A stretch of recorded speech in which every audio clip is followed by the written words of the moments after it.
Hi, I'm Corey Rabin, a clinical advisor to the Caron Lawyers Professional Program here in Wernersville, Pennsylvania, and also in Boca Raton, Florida at the Caron Renaissance campus.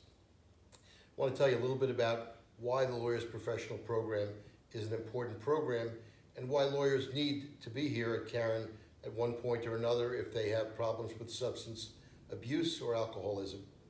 Lawyers don't have it easy. We have burdensome schedules from being law students and the pressure of competition in law school, as well as we practice many times in big law, hourly billing pressures, the financial pressures, always making high expectations of us. And we don't have any training when it comes to self-care or managing our stress. And so what's the reason for that? And what does the profession do? Well, we normalize drinking as a way to cope. Drinking is more acceptable in some places than recovery from drinking. And lawyers are approximately three times more likely to have a problem with drinking and more than 2 times likely to have a problem with mental health issues than the general public. That's from a 2017 study that was conducted by the American Bar Association along with Hazelton. So why so many lawyers develop these problems has a lot to do with both external pressures and internal pressures. External pressures involve the adversarial nature of our profession, the competition that we face both in the courtroom and in our law practices. There's always winners and losers and high stakes at risk. Frightening consequences which create a lot of external stress for us. And internally, we want to be able to make a living, and we want to make sure we can provide for our families. So we want to be able to be employed and have success there. And we also feel like we don't want to disappoint people. We are sometimes perfectionists, and those are internal struggles that we have.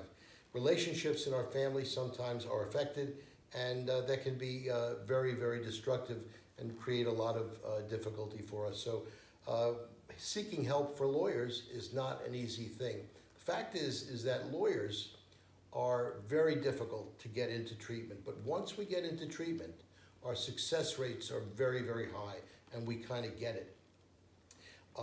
The reasons that we don't seek help in some cases are because of the nature of our profession is that we have privilege with our clients. Attorney-client privilege creates a situation where sometimes we can't talk to people about what's going on in cases.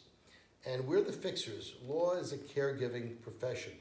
And we don't think we are the ones that need the help because we're always providing help to other people. We also don't want to be embarrassed by asking for help. We're also fearful because admitting our problems can cause risk when it comes to our professional licenses. And we also have a good deal of denial and rationalization that can set in. So it's not an easy thing to go get help. But as an attorney in recovery and one who works closely with other attorneys, I can tell you in my own situation, I needed to admit that I needed help, that I needed somebody else's support. And I knew in the long run that drinking was not an effective stress management tool. It just didn't work. So what I did is I did what I tell my clients to do, which is to seek smart advice. And that's what we provide at the Lawyers Professional Program here at the Caron Treatment Center.